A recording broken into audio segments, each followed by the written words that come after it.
여러분 안녕하십니까? 포항 MBC 뉴스입니다. 오늘 낮 기온은 평년 수준에 머무는 가운데 강한 바람에 체감 온도는 낮겠습니다. 일본으로 향하는 19호 태풍 하기비스의 간접 영향으로 경북 동해안과 울릉도, 독도, 동해상으로는 바람이 강하게 불어 주의가 필요하겠습니다. 안수진 기상캐스터입니다.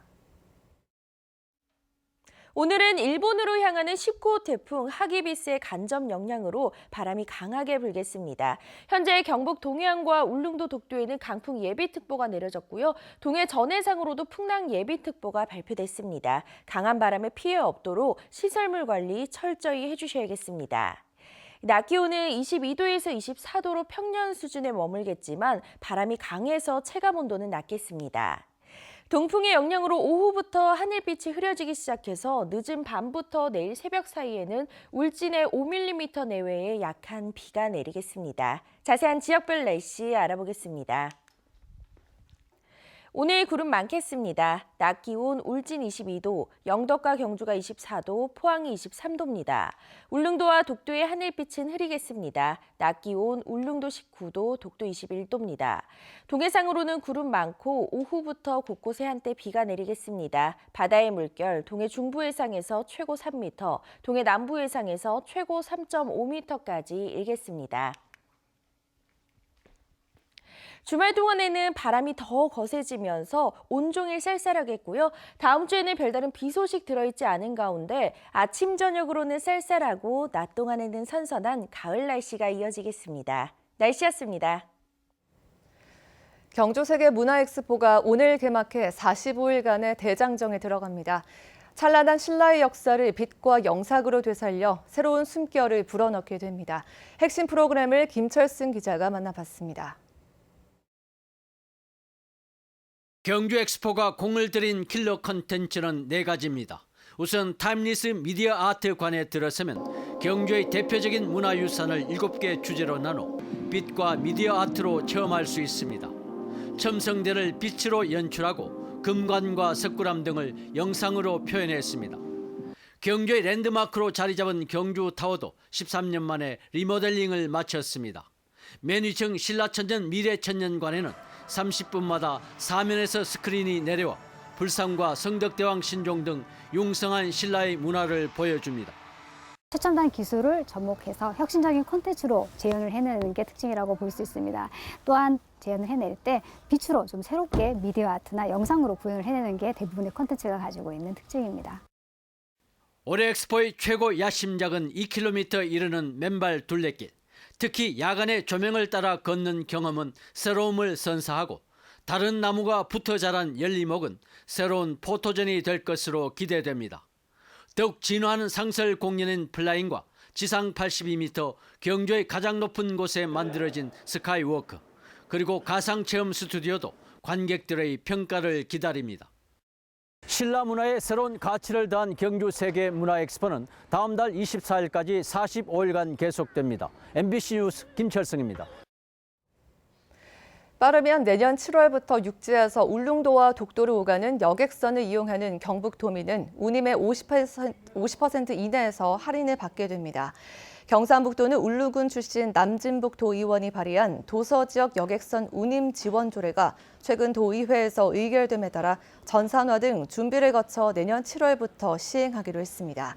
운임 할인에 필요한 비용은 경상북도와 여객선사가 일정 비율로 나눠 분담할 예정입니다. 철의 장막에 비유됐던 러시아가 자본주의 시장 경제에 눈을 뜨기 시작했습니다. 그동안 러시아 투자에 걸림돌로 지적됐던 통관 시스템을 뜯어고치고 파격적인 세제 혜택을 내세워 해외 투자 유치에 적극 나서고 있습니다. 이규설 기자가 러시아에 다녀왔습니다. 기약 없는 물류 통관 시스템과 들쭉날쭉한 세금 체계로 악명이 높았던 러시아가 변하고 있습니다. 2008년 유가 폭락으로 경제 위기를 겪은 뒤 해외 투자 유치의 필요성을 뼈저리게 느꼈고 이를 계기로 경제 시스템 정비에 나선 겁니다. 러시아 비즈니스에 있어서 가장 큰 변수였던 통관 문제는 2015년 자유항법 도입을 통해 눈에 띄게 개선됐습니다. 뇌물이라든가 이런 거에 대해서 좀 아직까지도 그런 게 가능하지 않을까라고 생각하시는데 지금은 그런 시스템이 거의 없어졌다고 보시면 되고요. 그래서 한국에서 FM대로 서류만 잘 만들어 온다 그러면 여기서 통관하는 데 있어서는 저희가 느끼는 불편함은 없습니다. 이와 동시에 선도개발구역 제도를 도입해 외국 기업에 대한 세제 혜택을 명문화시켰습니다. 지금까지 극동 러시아 지역에서 공식 지정된 선도개발구역은 모두 18곳인데 이곳에 입주한 외국 기업에게는 행정적 지원과 함께 파격적인 세제 혜택이 주어집니다. 러시아 연방법인세는 입주 후 최초 이윤 발생 시점부터 5년간 면제되고 지방법인세는 최초 이윤 발생 시부터 5년간은 5%, 이후 5년간은 10% 감면받을 수 있습니다. С резидентом соглашения у нас появляются обязательства с нашей стороны по обеспечению его проекта инфраструктурой и землей, а у проекта, соответственно, 특히 러시아 입장에서 중국은 영토 보존을 위해 견제해야 하는 국가, 일본은 쿠릴 열도 영토 분쟁의 당사자여서 어느 정도 거리를 두고 싶어 합니다. 상대적으로 한국은 그러한 외교적인 부분들이나 영토적인 부분들이 없고 또한 기술력이나 자본력이 또 있기 때문에 한국을 가장 좀 선호하는 상황이거든요. 사회주의 국가 특유의 불확실성이 완전히 사라진 것은 아닙니다. 하지만 러시아는 철의 장막이 아닌 기회의 땅이 되기 위해 변화를 선택했고 우리는 거대 시장으로 성장할 가능성이 높은 이곳을 선점하기 위해 철저히 준비해야 합니다. MBC 뉴스 이규설입니다. 동해안의 해안 침식이 심화되는 것으로 나타났습니다. 해양수산부가 지난해 연안 침식 실태를 조사한 결과 전국 250개 해변 가운데 137곳이 침식이 우려되는 C등급으로 분류됐고 12곳이 심각 단계인 D등급을 받았습니다. 2014년 조사 때와 비교하면 C, D등급은 5년 사이 50곳이 늘었고 지역별로는 강원도가 31곳으로 가장 많고 경북은 울진과 포항이 심해 28곳에 달했습니다. 정부는 2010년부터 올해까지 370곳에 약 2조 원을 들여 연안을 정비하기로 했지만 지난해까지 완료된 곳은 20%에 불과합니다. 서울에서 열린 제100회 전국체전이 어제 막을 내렸습니다. 경북은 이번 대회에서 최종 3위를 기록하면서 13년 만에 순위권에 오르는 좋은 성적을 거뒀습니다. 내년에 전국체전이 경북에서 열려 경상북도는 이 열기를 고스란히 이어갑니다. 최보규 기자입니다. 지난 8일 열린 전국체전 3000m 장애물 달리기 여자 일반부 경기. 초반부터 치고 나간 경주시청 소속 조하림 선수는 2위와 넉넉한 격차로 결승선을 통과했습니다. 공식 기록은 10분 9초 87. 지난해 전국체전에서 자신이 세운 한국 신기록을 1년 만에 다시 갈아치웠습니다. 유지원, 박수진, 최지원, 김서영 선수로 구성된 경북 여자 수영팀은 개영 800m 부문에서 8분 4초 24로 한국 신기록을 세웠습니다. 3년 전 전국체전에서 경북 선수들이 달성한 한국 신기록을 1초 07 앞당긴 겁니다. 대한민국 수영의 간판인 경북 김서영 선수는 이번 대회에서만 한국 신기록 1개, 대회 신기록 2개를 기록하고 금메달 5개를 차지해 최우수 선수로 선정됐습니다. 지난 4일부터 일주일간 열린 대회에서 경북은 최종 종합순위 3위로 2006년 경북 전국체전에서 2위를 기록한 지 13년 만에 순위권으로 복귀했습니다. 지난해까지는 4위에 머물렀습니다만 많은 선수들의 그 노력 덕분에 우수한 성과를 거뒀습니다. 3위에서 우승을 목표로 열심히 노력해 나가도록 하겠습니다. 내년 전국체전은 경북에서 열립니다. 1995년과 2006년에 이어 세 번째입니다.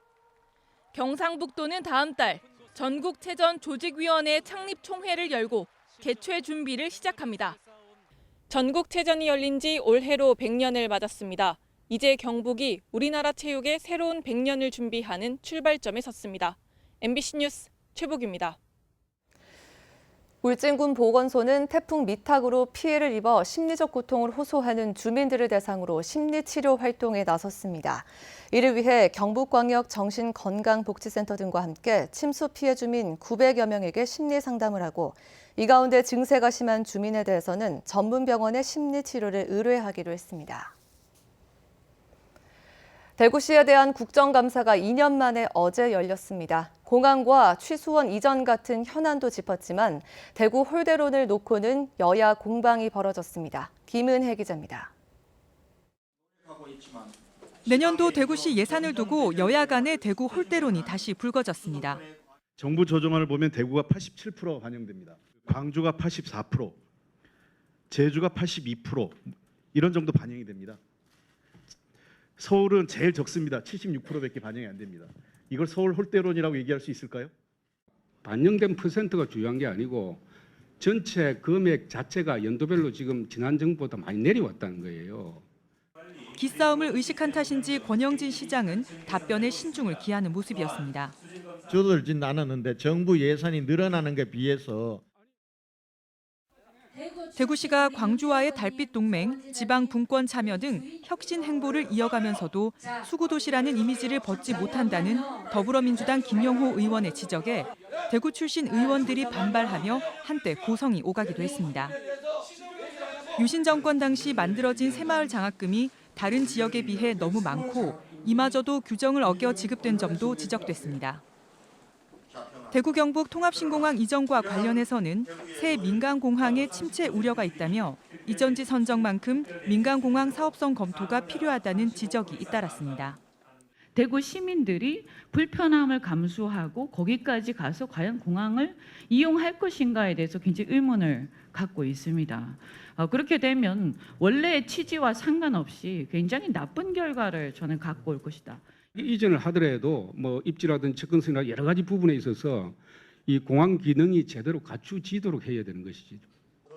2년 만에 열린 대구시 국정감사에서는 영남권 신공항의 부울경 합의 위반과 대구시청과 취수원 이전 등 지역 현안이 주로 도마에 올랐습니다. 하지만 날카로운 현안 질의보다는 여야 간 기싸움만 팽팽했습니다. MBC 뉴스 김은혜입니다.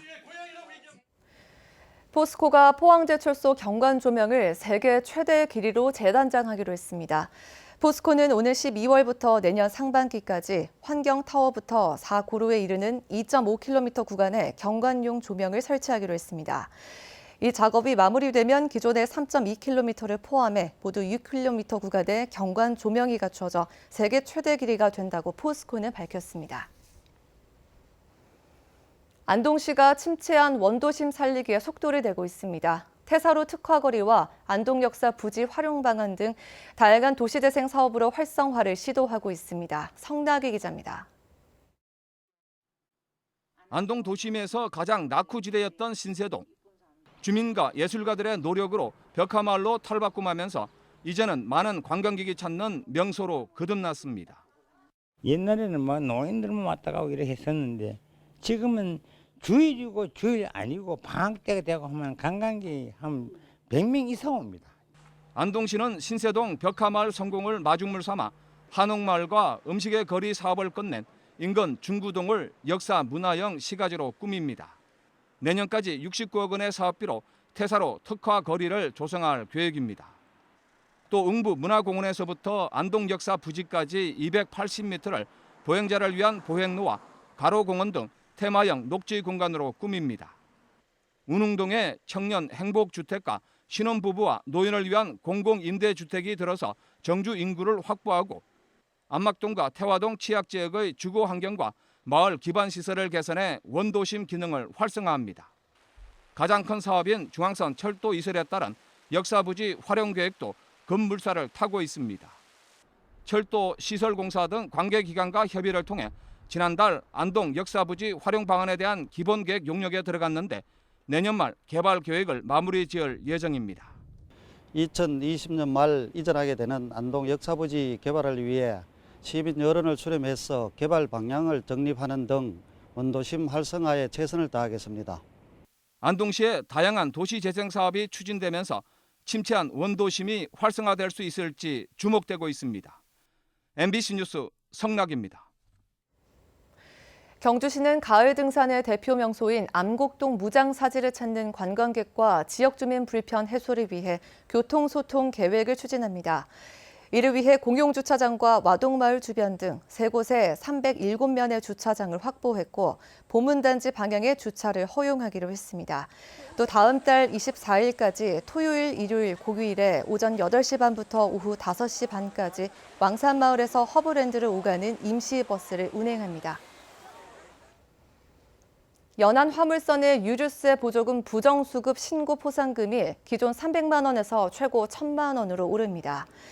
해양수산부는 포상금 지급액을 적발된 부정수급량에 따라 100만 원에서 1,000만 원으로 상향하는 내용의 신고 포상금 지급 등 운영에 관한 고시 개정안을 10일부터 시행합니다.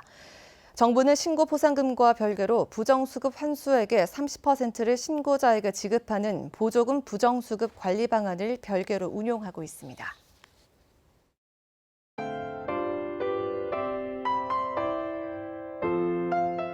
오늘은 일본으로 향하는 19호 태풍 하기비스의 간접 영향으로 바람이 강하게 불겠습니다. 현재 경북 동해안과 울릉도 독도에는 강풍 예비특보가 내려졌고요. 동해 전해상으로도 풍랑 예비특보가 발표됐습니다. 강한 바람에 피해 없도록 시설물 관리 철저히 해주셔야겠습니다.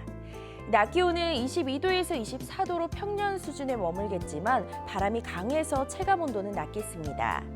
동풍의 영향으로 오후부터 하늘빛이 흐려지기 시작해서 늦은 밤부터 내일 새벽 사이에는 울진에 5mm 내외의 약한 비가 내리겠습니다. 자세한 지역별 날씨 알아보겠습니다. 오늘 구름 많겠습니다. 낮 기온 울진 22도, 영덕과 경주가 24도, 포항이 23도입니다. 울릉도와 독도의 하늘빛은 흐리겠습니다. 낮 기온 울릉도 19도, 독도 21도입니다. 동해상으로는 구름 많고 오후부터 곳곳에 한때 비가 내리겠습니다. 바다의 물결, 동해 중부해상에서 최고 3m, 동해 남부해상에서 최고 3.5m까지 일겠습니다. 주말 동안에는 바람이 더 거세지면서 온종일 쌀쌀하겠고요. 다음 주에는 별다른 비 소식 들어있지 않은 가운데 아침, 저녁으로는 쌀쌀하고 낮 동안에는 선선한 가을 날씨가 이어지겠습니다. 날씨였습니다. 이상으로 포항 MBC 뉴스를 마칩니다. 여러분 고맙습니다.